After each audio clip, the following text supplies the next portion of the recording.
I identify as she and her, and I'm Mexican, born and raised in Mexicali, Mexico, which is a northern part of Mexico that borders with California. So even though I consider myself Mexican, I can say that I consider myself more binational. I would cross the border every day to go to elementary school in the United States and would go back and do, and live in Mexico, basically. So I consider myself binational, um, but born and raised in Mexico. Well, when I was in high school, I went to a boarding school here in the United States. And I was always interested in humanities and science. I thought about studying psychology. I thought about doing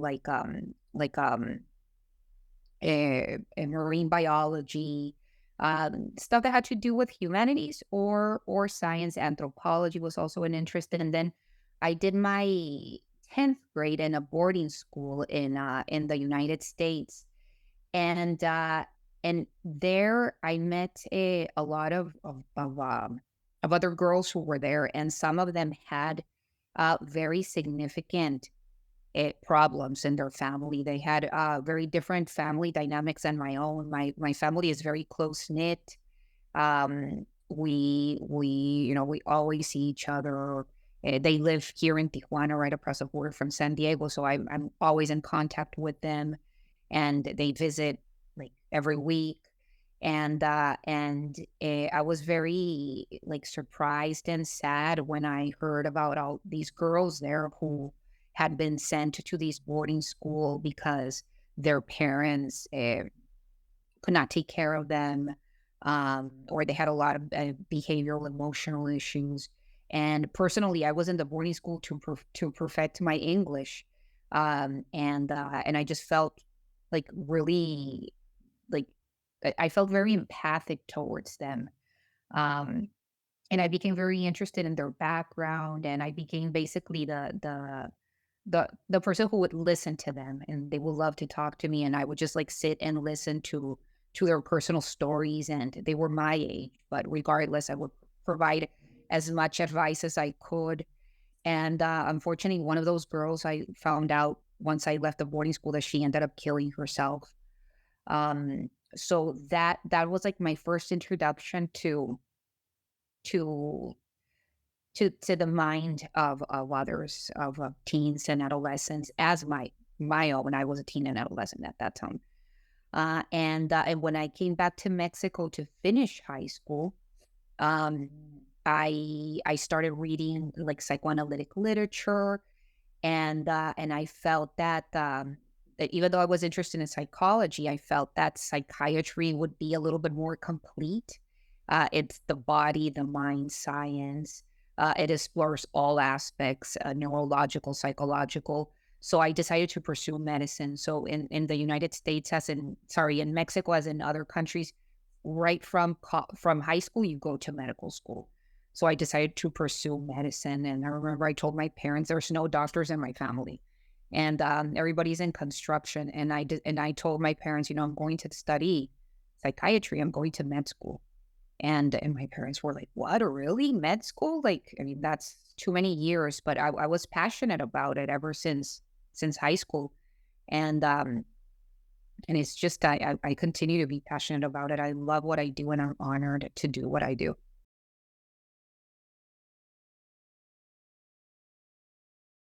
So I'm involved in ACAP. I have been part of the Diversity and Culture Committee. Ooh, 10 years probably. Many, many years. I was the Latino caucus co-chair for many years as well, up to like 3, 4 years ago. I was the president of my local ROCAP, San Diego Academy of Child and Adolescent Psychiatry, for 2 years. And these past 2 years, up till January, I was the president of the California Academy of Child and Adolescent Psychiatry. We are not considered a ROCAP.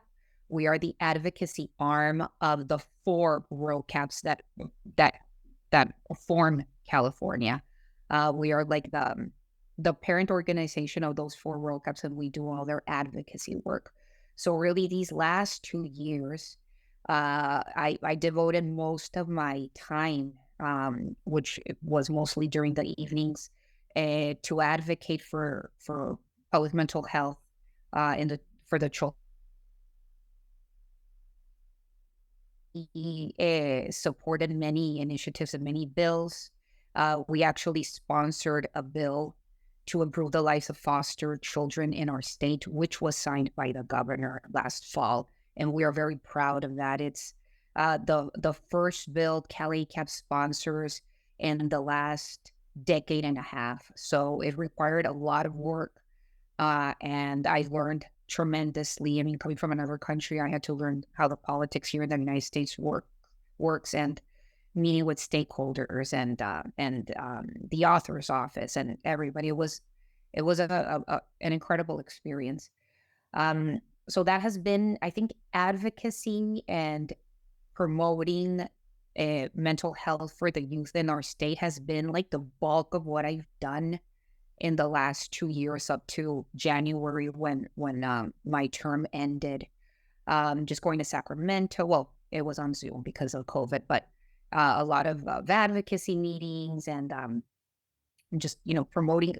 I, I, you're probably familiar with this, but I mean, there's probably 50% of California is of Hispanic origin or Hispanic ancestry. So, being Mexican myself, I feel like I'm treating mostly people from my heritage like all day, and I treat the underserved in the fairly qualified health clinic that I work, and most of those underserved are Mexican or Mexican Americans, and they have Medicaid, which in California is called Medi-Cal. And so a lot of these bills that we supported, the bill that we sponsored, have to do with public psychiatry and treating the underserved and improving the lives of underserved children and adolescents in the state. I also belong to the San Diego County Medical Society. Now, that's not a psychiatric professional organization; it's a medical organization. I'm the director, a director at large for the organization, and that has been really, it has been really, really, it has been a learning experience as well. I go every year to the California Medical Association meeting and vote on initiatives that have changed the healthcare field in our state in general. This past year, a lot was discussed about youth mental health in the California Medical Association House of Delegates meeting in October. So I'm still part of that and active in that area. So, and I did not know when I came into this field that advocacy would be something that would interest me.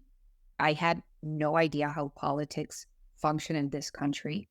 And then I got involved with the California Academy of Child Psychiatry, and a whole nother world opened for me. And now I find that advocacy is one of my biggest passions. I love working at that level and supporting initiatives that are going to like improve the lives of the children that we treat. I remember when I was in training back in Boston, um, one of the things that I always think about was this music group that I ran, and it was like a long-term adolescent facility in a state hospital, Taunton State Hospital, actually. I'm not even sure if it exists anymore. It was so many years ago, but I did my regular rotation for my child and adolescent psychiatry rotation. This was when I was a general resident, not a child a fellow, and I loved it so much that I did it as an elective and stayed on for like 2-3 months and would run a music group like every week with a group of adolescents, and we would listen to music. They would choose a song, and then we would talk about um, what that song made them feel, and um, we would process all those feelings. So it was a pretty a pretty cool experience that I think now being an attending, if you will, is not something that I do. And a lot of attendings don't get the chance to do that. But I loved doing it when I was a trainee. Um, I really, really loved my training. Really, really loved my training. I trained for child psychiatry in UCLA, and I mean, I have just so many anecdotes from the training that I did. Just the the patients that I saw doing psychotherapy long term with them. It was just amazing. Most recently, I had a mom of a patient who is an adopted girl, likely has bipolar, has been treated by multiple psychiatrists and multiple medication regimen. And I cleaned up her regimen and added Lamictal, just a pretty simple dosing for Lamictal, and provide a lot of like empathic and therapeutic um, interventions during our 30-minute session, because it is a medication management 30-minute session. And the mom came back like after, I don't know, like 2-3 months, and she told me like, thank you for giving me back my child. I had missed this child. And really, I mean, to tell you the truth, I didn't do any like significant, like no significant complicated medication regimen, if you will. It was just something very simple, but I think just listening to the mom and providing like a safe space for this mom to share what she was feeling, and a safe space for this child to share what she was feeling, really, really made a change. And cleaning up her regimen, because sometimes we have these kids who are like on tons of medications, and just treating symptom after symptom after symptom. And sometimes when we clean them up and give a more conservative dose of something, I mean, there you can really see improvement. So I just have tons of anecdotes of patients who I think just keep me going. Um, Especially, I'm very, I feel very like in tuned and attached to the adopted kids that I see and the foster kids that I see. I think those are some of the most challenging cases, but at the same time, I mean, you can do such beautiful work with the families. Oh, I think as a child psychiatrist, you can do so much. Um, you can be, of course, you're going to provide medication management, medication evaluation, a full psychiatric assessment. But I mean, we have the skills to do that and much more. For example, I mean, I always review IEPs. I always review the psych testing done by the school. After you learn it during your training, and then it just becomes second nature to you. You're able to make recommendations to the school, to the parents of different strategies that have nothing to do with medications that can totally improve the life of a child. Um, I think that not only do we provide a diagnosis, medication, a full assessment, I mean, we also advocate for the children that we treat. We are a lot of the times the only advocate they have aside from the parent. And sometimes if they don't have a parent, we are the only advocate that they have. So I think there is such a complete, uh, like well-rounded profession. Uh, it, I mean, it changes you. Uh, and and especially I mean, if the people watching this will become parents, I'm not sure, but when you become a parent, I think it opens like another door completely. You Because of the career path, you obviously understand parenting a little bit better, because you did so all these training, but you also like feel way more empathic towards the parents. And I'm a firm believer that we need to partner with the parents and empower the parents. I'm a firm believer of that. Um, and actually help the schools empower the parents as well, because a lot of the kids that we see, they have, um, just very disruptive behavior. And sometimes everybody looks at the parents and blames the parents. And sometimes the parents are doing the best that they can. And the parents feel defeated and just totally overwhelmed because they're feeling everybody is blaming us and we're doing the best we can, and we can't really we can't handle this behavior. We don't know how to, but we love this child. Um so I think I'm derailing a little bit, but I think that's a skill, being an advocate, being a parent supporter, being a teacher supporter. We can just do so much to change the life of a child. It's a very complete profession.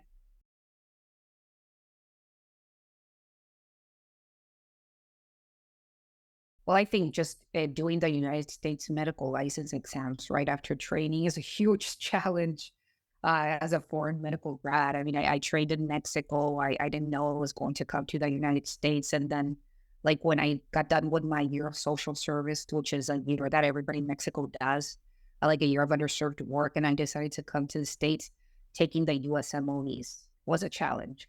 So, to say the least. So, that's tough.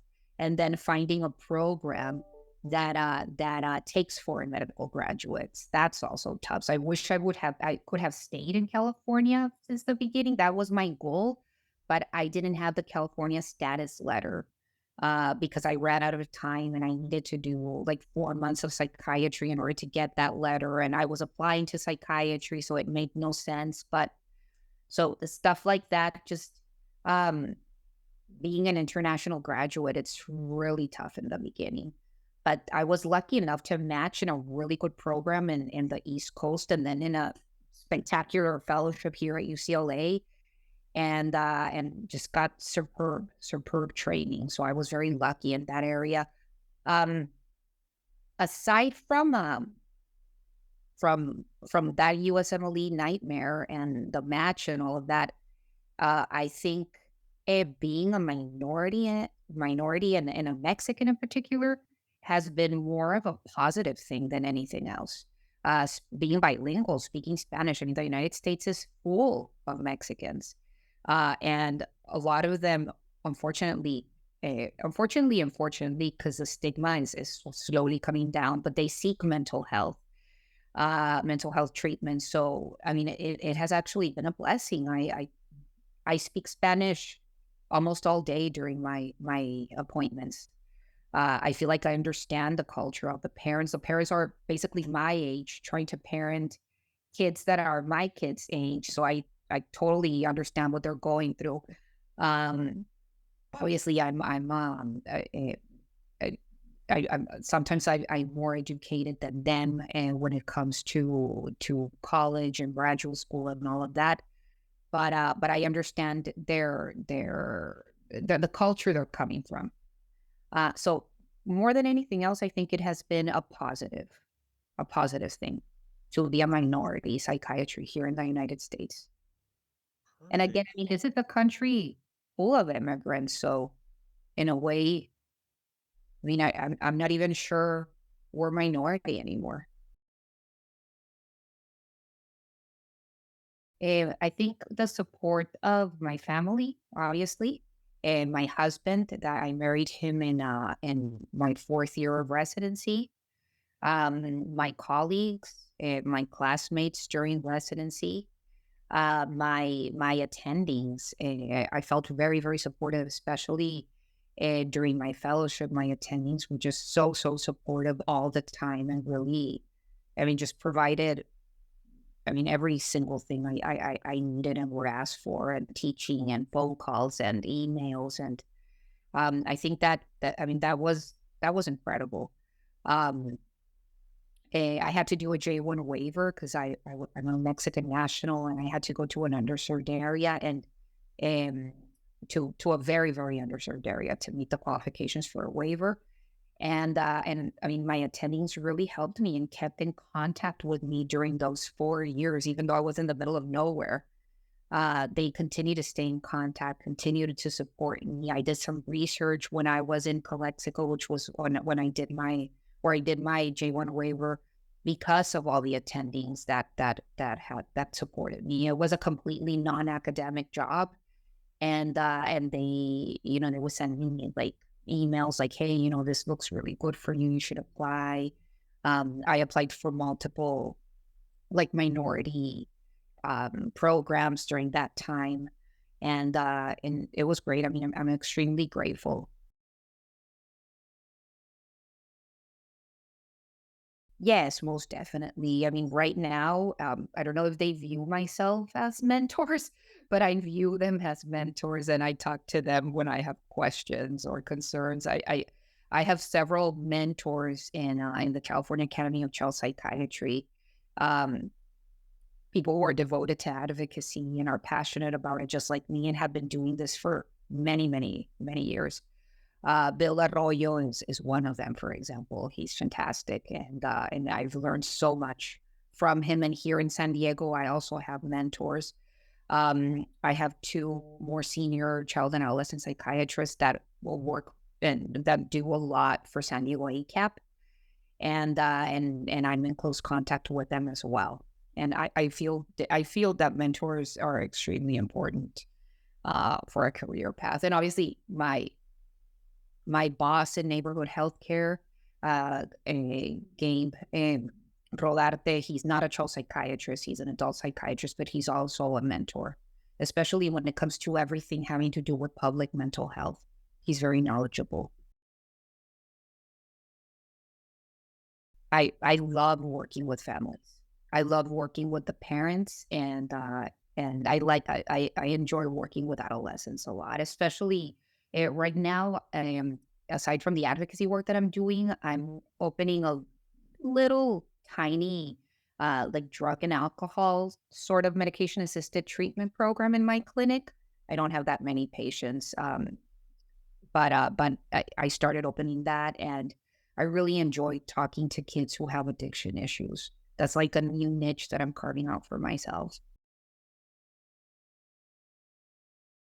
I think staying positive, and if something doesn't go the way you planned, uh, but it goes another way, always looking at the positive aspects of that. Like if you didn't match for a specific program, a match for another one, like thinking, it making the best out of it. I think keeping a positive mind frame is key, and also having time for yourself, and having friends and family and being close to them. I think that's super important, especially for the line of work that we do.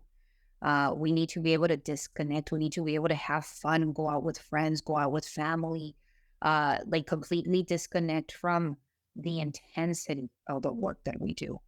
So I love going out to restaurants, eating, traveling is like a must. I love traveling. Um, I think that's where I disconnect completely, and where my mind is like focused on learning other stuff and other cultures. Um, so I think carving time for yourself, focusing on your needs, and being uh, focusing on what you're needing, and recognizing when you're tired, when you're stressed, so that doesn't impact the care you provide to patients, and spending time with your loved ones outside of work. I think that's super important.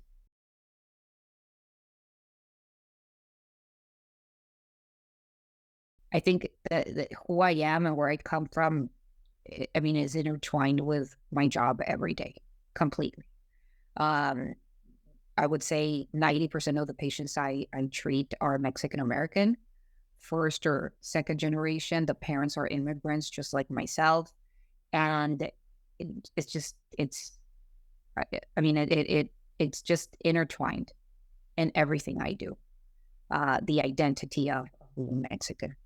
So I'm very happy to be able to treat basically my people in this country.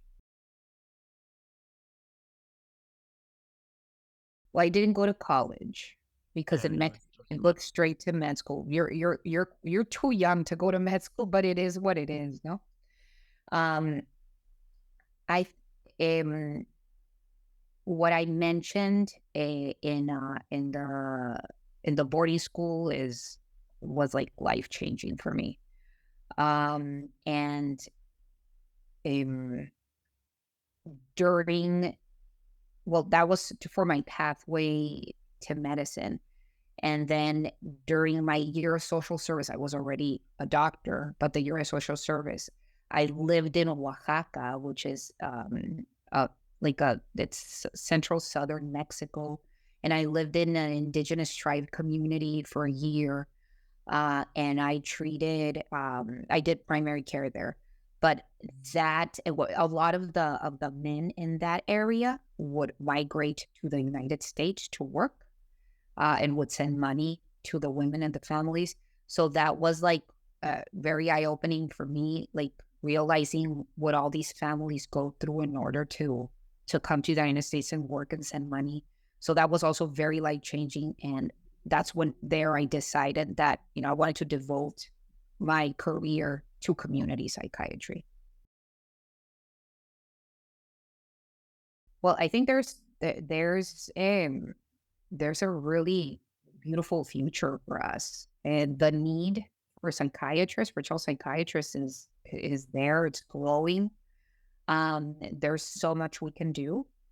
Um, and the landscape of medicine is changing. We now have physician extenders, and in many states, and we can view it as an opportunity to be kind of like the leader in the teams and help train these physicians extenders, be offer consultation to physician extenders and like primary care physicians and pediatricians.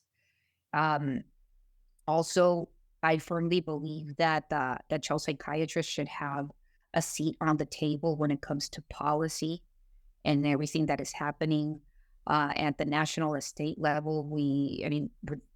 Legislators need to hear our voice. We are the front lines of this mental health crisis that the country is facing. We are there. We're seeing it firsthand.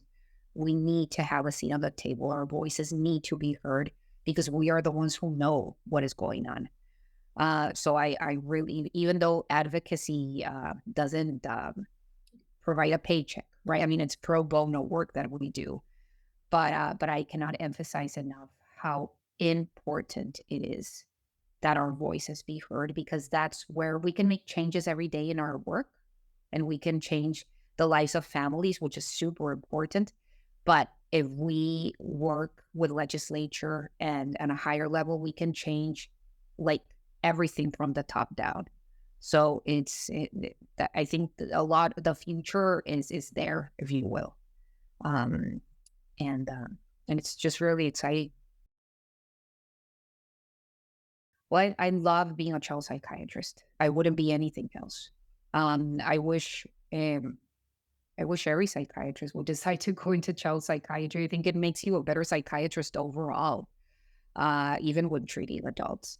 It's it's a wonderful profession. It's just incredible, all the change that you can do, and all the positive impact you can have in people's lives.